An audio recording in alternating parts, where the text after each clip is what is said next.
I'm very excited to be appearing with someone called Maxwell. Last time that happened, I was the witness. I remember Grandad talking about you.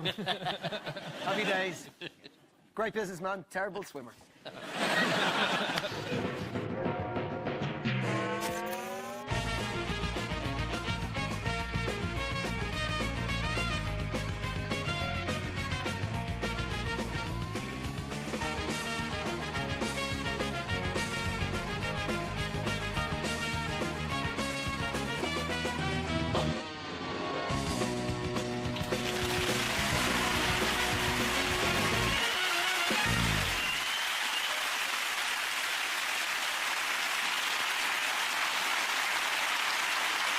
Good evening. Welcome to Have I Got News For You? I'm David Mitchell. In the news this week, after a vicious assault on the manager of his local Asda, Ronnie Corbett is forced to wear a muzzle.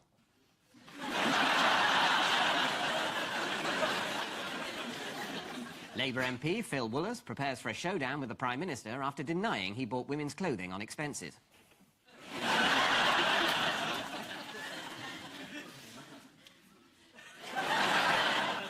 And as Silvio Berlusconi arrives at his office, his political advisers greet him in the usual manner.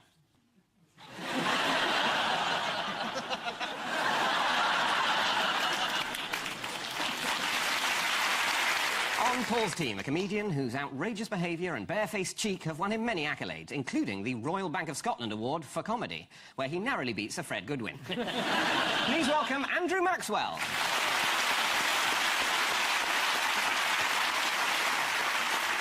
On Ian's team tonight, a man who is now a Church of England vicar, but who enjoyed a string of hits in the 80s with the Communards. Good to see him together with Ian again after so long. Let's see them in their heyday.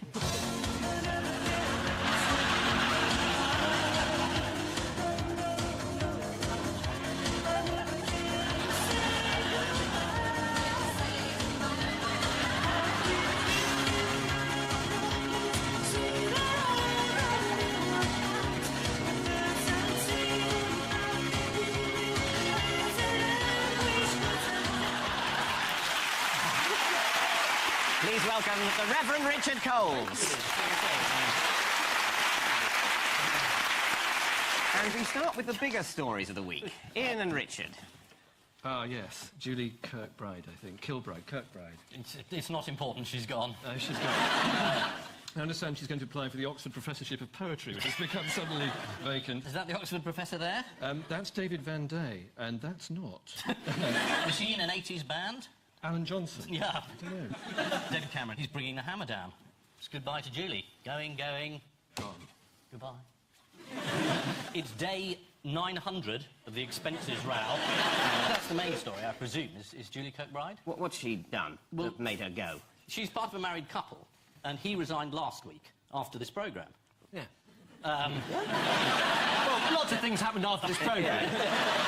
It was kind of death of a thousand cuts, wasn't it? It wasn't just one thing that finally made her go. It was accumulation of things. And there was that bloke in Bromsgrove collecting signatures for Go, Julie, Go, wasn't it? So I guess after a while, you just got to go. It sounds so enthusiastic, doesn't it? Go, Julie, Go. Go, Julie, Go. Yeah. Early Communards hit. Well, I was going to say a kind of a good idea. What's your tax position, by the way? What, if we reform? Yeah. Well, I'm all for it. If Kajagoogoo can do it, I think we should. Excellent. Yes. How many of your hits can you name?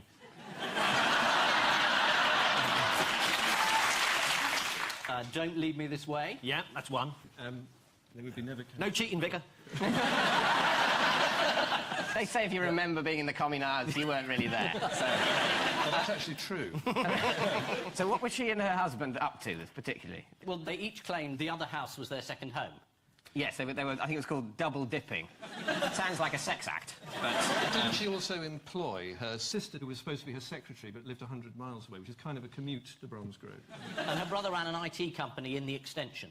Yes. But was also in charge of the childcare. He was just surfing online the whole time while the child ran riot. Yes, her sister was known as an executive secretary, which presumably the word executive means absent. And here's the Daily Mail headline on the story, attempt to play down the seriousness of her offence. Tory MP who gave £12,000 job to sister faces public execution. It's too good for her. I bet she'd charge the cost of the gallows or something. And we've got a picture of her here. which Oh, is... those were some photos that she had posed and then charged the taxpayer for. Which, again, I'm all for. They're lovely. No, but didn't she charge for 2 digital cameras or something so she could have photographs taken in different places or something? Did she? I think You don't need a camera for every location. that's it. The fees office haven't quite picked up on that one yet. She looks lovely. Yeah. She has that sort of look of a golden Labrador. You know? I wouldn't take her as a wife, but I'd keep her as a pet. I mean, were they used for political purposes as well, or is that not clear? Well, they're being used, aren't they, for the political purpose of mocking her now she's resigned. What do you do when you're an ex-MP? Like, what happens? What happens to her? I mean, we're mocking her. But what happens to this lovely thing now? You made everyone feel really guilty now. Robert Kilroy Silk springs to mind. Oh, of course.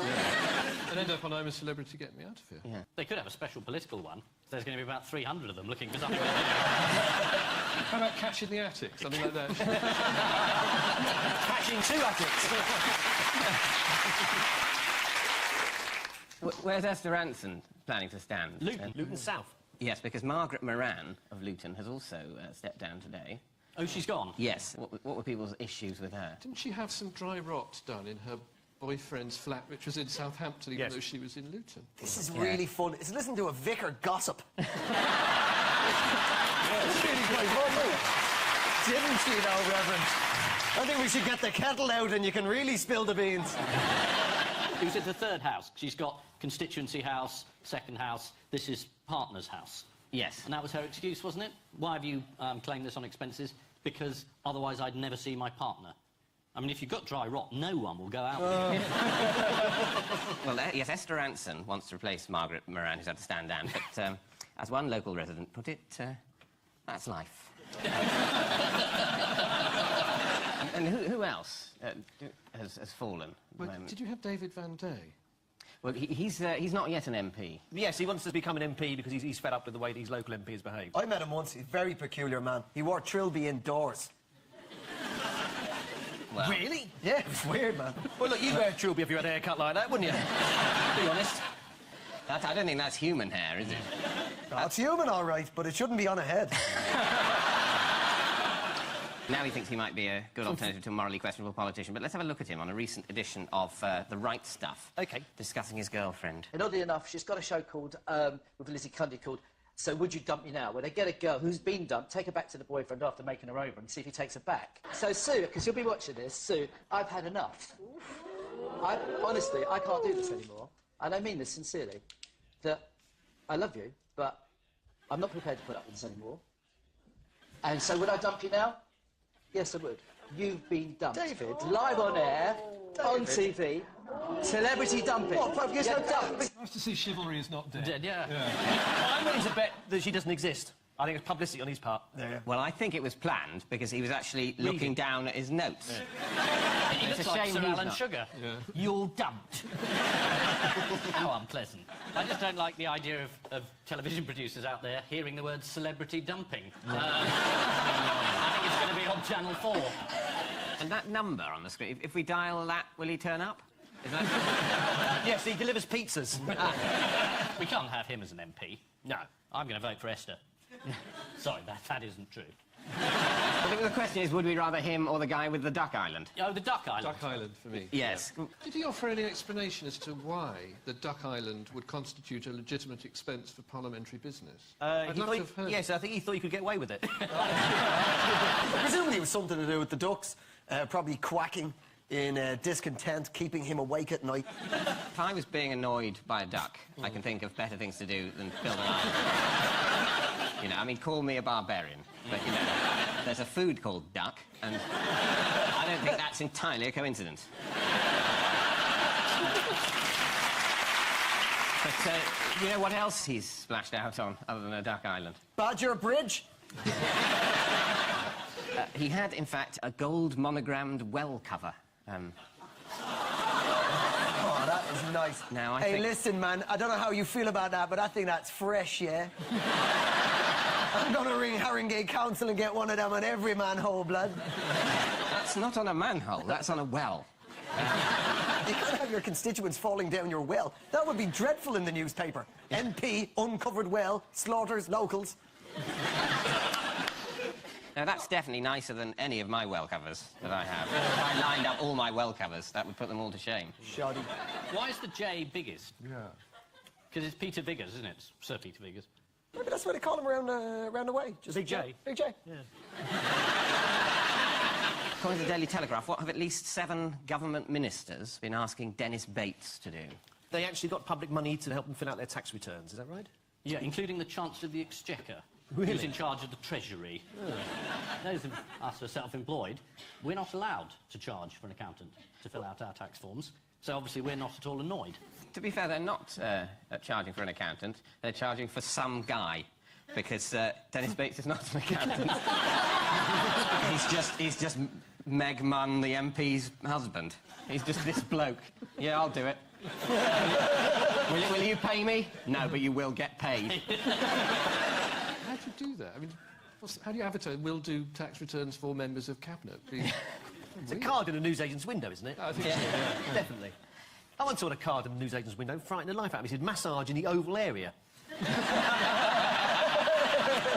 I should say the Labour Party have issued a statement saying it's legitimate and justifiable, this charging, so, you know. It's within the rules. A part of their scheme to redefine the meaning of words, the Labour Party said this is now legitimate and justifiable.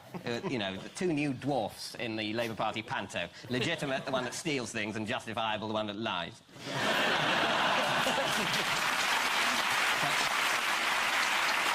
So we've got to talk about completely reforming Parliament now, rather than people just being a bit more honest. Yeah. Which is one of the reforms that aren't proposed. Yeah. I noticed that. I went through all 3 of the major parties. People to be more honest. No, not in any of them. Anyway. So essentially they're saying this swimming pool is full of piss, therefore swimming pools are a bad idea. Yeah. Not, we've been pissing in the swimming pool. The expenses row has taken everyone's attention away from the fact that the economy is looking worse than it was. They said we're even more in debt, we're more bankrupt, and they're going to lower our credit rating. So we won't be able to borrow anything. Well, we won't even be able to pay for our own MP's Duck Island soon. We're going to have other countries come in and build our country's MP's Duck Island. How humiliating. If I can't see my MPs living in a lap of unearned luxury, then I won't be able to get up in the morning. It's all right for him. He's Irish anyway. You're not paying for them, are you? I pay me tax here, I think you'll find. Oh, do you? Yeah, and I hate it. I take it all back. Oh, no, listen, trust me, our politicians are even worse than yours, man. How dare you? Let's take it outside, shall we? I just think that the saddest thing is that in the scale of corruption, our MPs' corruption is pathetic compared to the corruption of other countries. They must be looking at our MPs who are sort of, oh, I'm going to get some special post-it notes for private use. Oh, I'm going to quietly re-grout my bathroom, ha, ha, ha, and I won't pay. Now, what you do is you steal millions, you put top-class hookers in luxury flats, and you have a whale of a time. So, let me get this right. You're uniformly supporting top-class hookers by your clause in luxury flats. Is that right? But it's good. The public's interested now. Now we can get on to the real corruption and the real waste of money. Public building, thousands of pounds to management consultant, billions on public works. Have a look. It's good. What about Trident, man? Millions to have a metal sausage flying around under the seas, just in case we ever decide to destroy the world. I think, actually, by calling it a metal sausage, you've made it sound more exciting than it is. I mean, there's just amazing waste out there. I mean, it makes the post-it notes look nothing. IT, the National Health Service IT thing. 12 billion. Yeah. You could build a whole nation for ducks. For that. This is MP's expenses and the shock news that the Telegraph may have been milking this story too long. 2 married MPs who have decided to go are Sir Nicholas and Anne Winterton, once nicknamed, according to the Times, Mr. and Mrs. Expenses. Blimey, the fees office didn't even see through that. John Prescott has finally explained why he spent taxpayers' money on 2 toilet seats. On his blog, he says, "It always wobbled when I sat on it." Never mind your bottom, tell us about the toilet seat. I don't like the idea of him on the blog, do you? David Cameron has announced his determination to reshape politics and pledged to give Britain's powerless people more say. Good news for the Lib Dems. Paul and Andrew, here's yours. Oh, yes, this is the other news.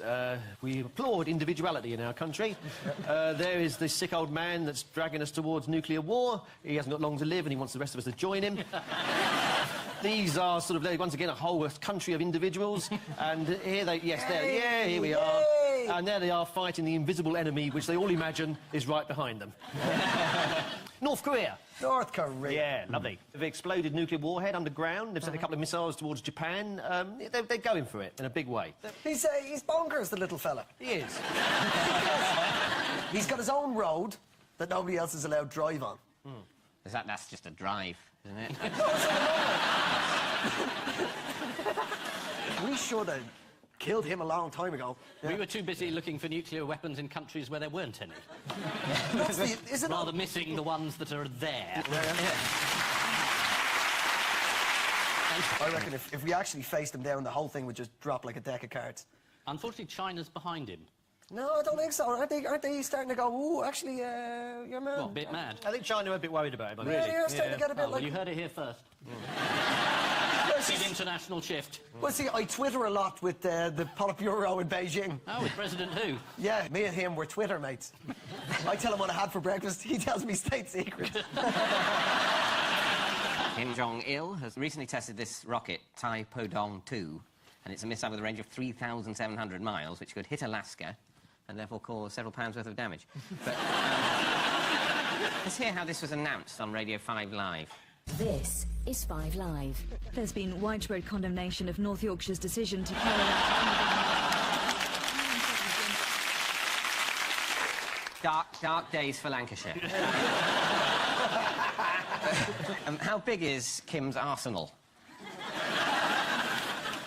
He's got 45 missiles at the moment. Well, he's only got 6 or 12 warheads. So he might have lots of missiles. 6 or 12? There's 6 or 12, they reckon. No, 7, 8, 9, 10 or 11, unthinkable.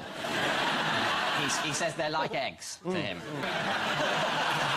His last missile test was in April. But it did manage to put something in space. They're actually broadcasting something. Oh, yes, patriotic songs. Yes, let's have a look.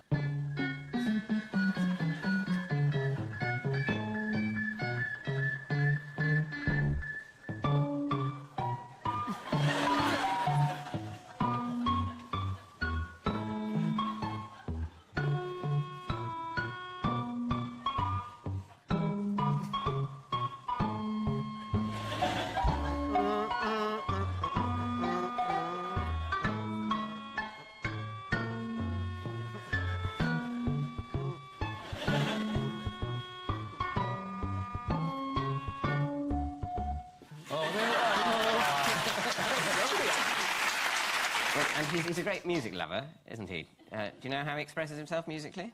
He likes Elvis. He's probably kidnapped him, isn't he? That's where Elvis is. He used to have a quiff and wear heels. No, he did have a major Elvis problem at one point. In many ways, it's a shame he's been cured of his massive Elvis problem, because for the world, that was probably less of a problem than his massive nuclear war problem. Yeah. Now, what's his favourite... Do you know what his favourite film is? Dr. Strangelove. No. Is it Team America? It is Friday the 13th. But I don't know whether he's got Team America or not. I bet he has. But I bet he sings I'm So Lonely. Well... I think we can probably have a look at it. So lonely inside real wrong. There's no one, just me only, sitting on my little throne. I work very hard and make up great plans, but nobody listens, no one understands. Seems like no one takes me seriously. What's the range of this missile? And how far away are we from North Korea? We've got 45 minutes. But yes, he's a big film buff, and he loved film so much that he kidnapped Shin Sang-ok, South Korea's top film director, fed him on grass, and forced him to remake Godzilla. In fact, he does tend to kidnap people whose work he admires. Gather he's a big fan of Top Gear, so... fingers crossed. This is the terrifying news, well, for South Korea anyway, that North Korea is closer to firing nuclear weapons. Kim Jong-il has told the world our army and people are fully ready for battle.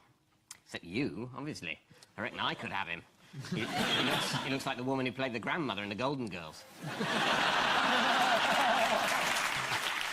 Meanwhile, another unstable dictator is having weapon trouble of his own. Silvio Berlusconi is under increasing pressure to reveal more about his relationship with an 18-year-old girl, which has caused his wife to threaten divorce.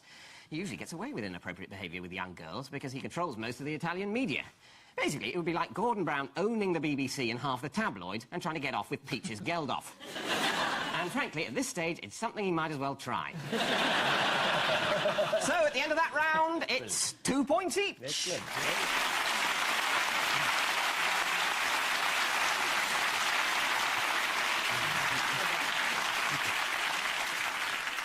And so to round 2, the picture spin quiz. Hey. Fingers on buzzers, teams. Ian and Richard. I think this is the Cretan nuns who weren't nuns, but Yes. weren't they kind of English people on a stag, and Football they dressed team. up as nuns, Yep. and then they exposed their bottoms, and then they were arrested for outraging the Greek Orthodox Church or something. Yes, in Malia. Yeah. There they are. And the wonderful thing is, though, that they were arrested like this and then the next day with massive hangovers be humiliated as they walked into court. So compared to some Greek Orthodox nuns, they're actually kind of easy on the eyes. Yeah. It's actually prohibited in the Bible, cross-dressing. Deuteronomy 22:5. Why I know that? Let's not go there. But, But the words abomination and that photograph do go rather well together, don't they? That's maybe what they were thinking of when they wrote Deuteronomy. And by they, of course, I mean God.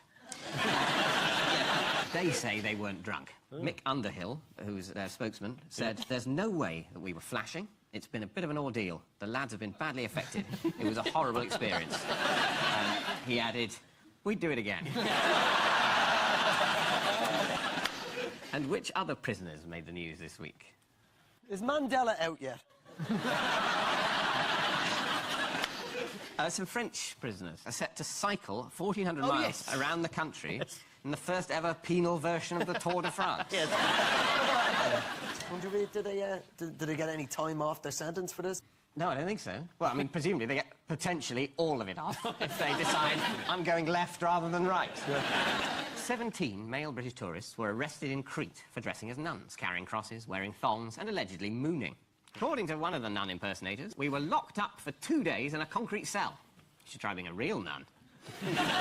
So, fingers on buzzers teams, here's another one for you.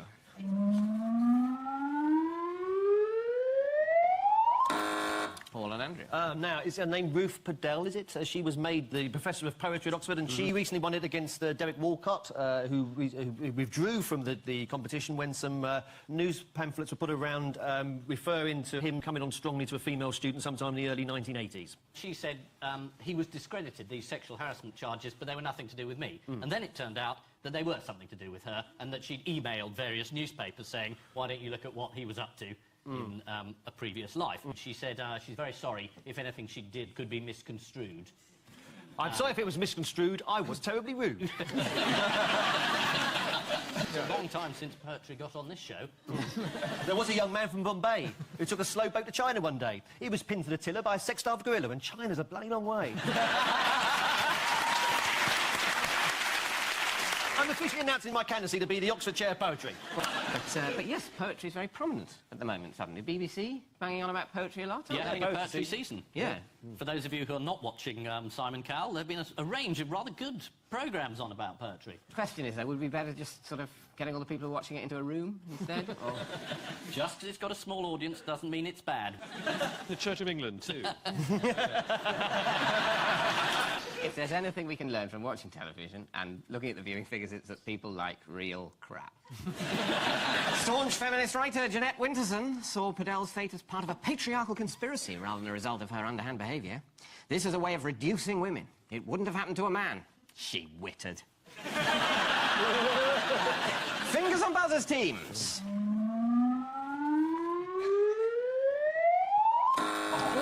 Oh, Paul and Andrew. Cheese rolling, baby. The finest thing about you, English. I absolutely adore you for this.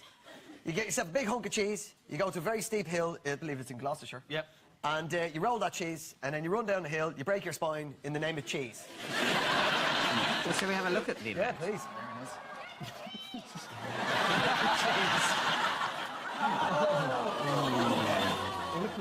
Yes.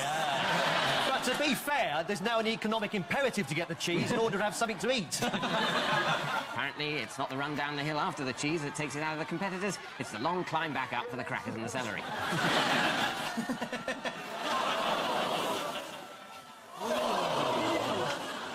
according to the Daily Star, 3 cheese rollers were taken to hospital, 2 with suspected spinal injuries, and 6 people fainted just watching the event. South African competitor Mike Sharman stood out from this year's competition. Do you know how? We saw somebody wearing a horse's head, so I should imagine that was him. No, that's not him. No, really? No, that was a horse. Oh. Is it because he is famously lactose intolerant? Could be. No, he's, I think, lactose enthusiastic, as you can see from this picture. OK. Oh, it's a good look. Later on, he used his mankini as a cheese wire. Due to rationing during the Second World War, the cheese was replaced for a few years with a cheese made of wood, an idea they then sold on to Little Chef. Time now for the Odd One Out round. Just one between you this week. They are Andre Arshavin, Leo Gao and Kara Yang, a couple from Rotorua, New Zealand, the Fees Office, and motorists on the Autobahn near Hanover. The New Zealand couple that you mentioned must be the couple that about a week ago had applied to the bank to get a sort of $15,000 loan, but through the bank's error, they found $15 million in their bank account, and to everyone's surprise, they've disappeared. They applied for a £4,000 overdraft. Oh, yes. And someone clearly lent on the naught. And they were given $4 million. Richard, as a reverend, you're a moral man. What advice do you have for this wayward couple? Keep running, I guess. Don't answer the phone. Maybe use the call back. So, yes. And if you want to salve your conscience, any donation to St Paul's Knightsbridge would be very grateful. What sort of amount is your church looking for in order to buy them absolution? Well, I actually think a tithe is probably the sensible amount, so 240,000 would be about right. There you go, Thank 240,000. And could you please use your gift aid envelope as well? The people down there on the Autobahn in Hanover, did you say? Yeah. Maybe somebody's thrown money on the motorway and that's caused a traffic jam. So, odd one out. Don't really know why, but Arshavin's the odd one out. Yes, that's absolutely right. Is Yes, it? Well done, yeah. It's that they all received money unexpectedly. Yes. Apart from Arsenal footballer Andre Arshavin. Yeah. He's receiving much less money than he expected this year. Oh, yes, because he's got to pay tax. Yes, exactly. Yes, yeah. and he was furious. He had no idea. He should become an MP. Really? Yeah. Yes, he joined Arsenal from a Russian club, agreeing wages of £80,000 a week, but he hadn't counted on the 50% tax rate, so he's now actually taking home less than he was before. Terrible. His wife is quite graceless as well. Is she? She made a big comment on some Russian language website about how the English women were ugly and badly dressed and that the English people there were very gauche and ate food in the street and had food on them and stuff like that. A taxi driver told me the other day, something that his friend said, which I thought was a rather charming remark. He said, "Are all the beautiful women solar-powered?" Because he said, when the sun comes out, it's all there. Nice phrase, but don't worry about it. Taxi drivers quite often talk about, now the sun's out, isn't it nice that there are scantily dressed women around? But what you find is, that whatever the guy's listening to in the radio all day is how he speaks. So even if the radio's just off for a moment, you know, he's, "Hey, mate, where you going? What, you going to go out the back of the head? Oh, get your head and dick on it." Now, that's Radio 4. The Fees Office is receiving unexpected repayments totalling over £100,000 from MPs anxious to prove they haven't stolen anything by giving it back. A motorist on the Autobahn near Hanover also got an almost literal windfall. A man was test driving an open-top car in Hanover when an envelope containing €23,000 flew off the back seat and rained down on the motorway traffic behind him. And what else has caused tailbacks this week? This is in China.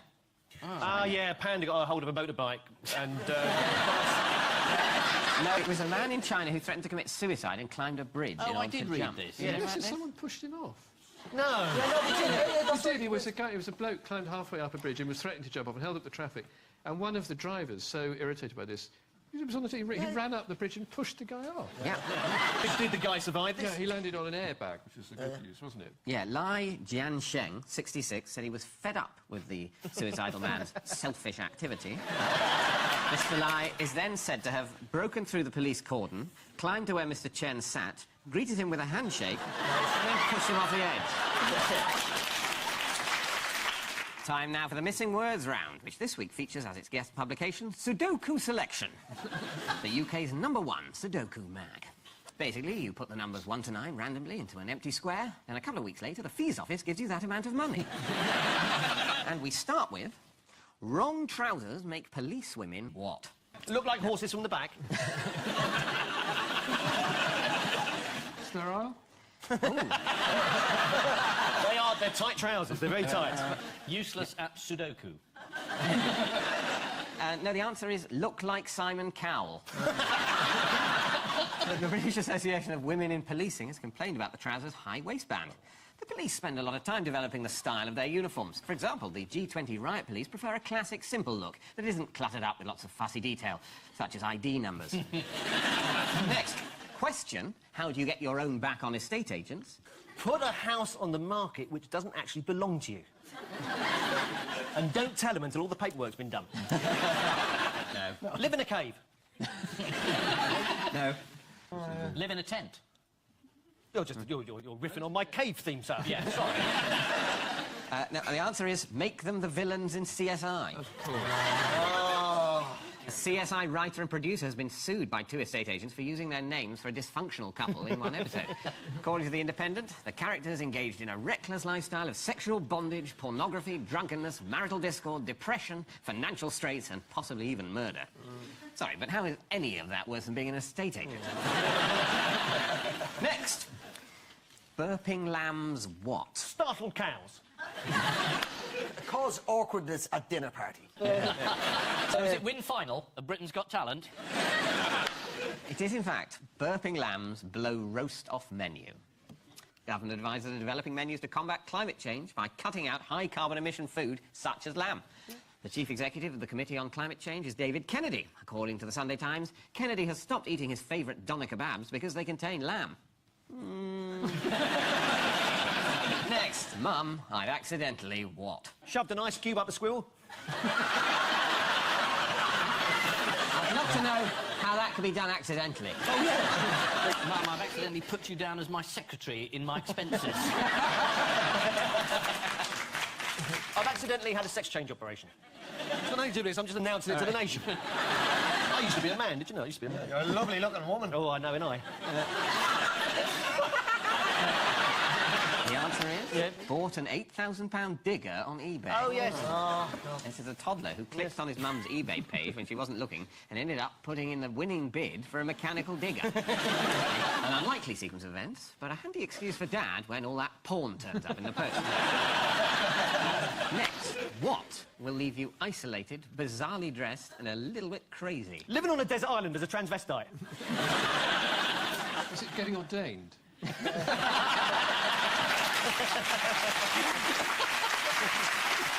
So it's working from home. May the 18th was officially National Work From Home Day, which was a messy experience for the nation's surgeons, firefighters and sewage treatment workers. And finally, there was a young lady from Lyme who played Sudoku all the time. She got so awfully good that she thought that she should... what? Commit white-collar crime. Yeah. The answer is... have a name up in lights on a sign. This limerick coincided with the launch of Sudoku Selection's more challenging poetry competition, the Su-Haiku. Readers must compose a 17-syllable poem on the subject of Sudoku. Here's the example they came up with to inspire their readers. Numbers 1 to 9 in each row, column and block. No guesswork needed. Not bad. Dreadful. What about this? What a waste of time. Each puzzle ends up the same. I must get a life. So the final scores are... Ian and Richard have 5, but Paul and Andrew are the winners with 9.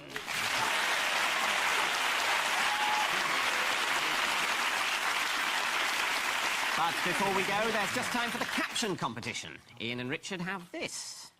Is it Richard and Judy move show to Far East? And Paul and Andrew get this. Music horse. I'll probably think of something tomorrow when I'm watching it. The horse is saying to him, look, please don't make me run through whitewash again.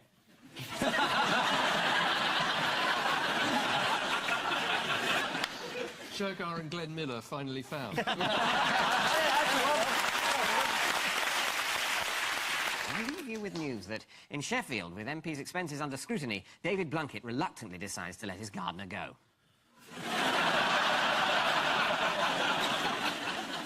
As the credit crunch bites, Madonna expresses an interest in the new value range at Lidl.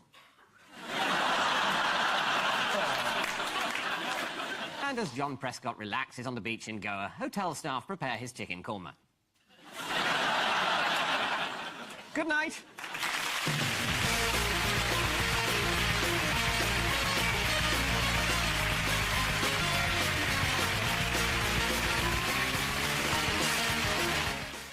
Not long to wait before the brand new series from Mitchell and Webb. That starts a week on Thursday, the 11th of June on BBC Two.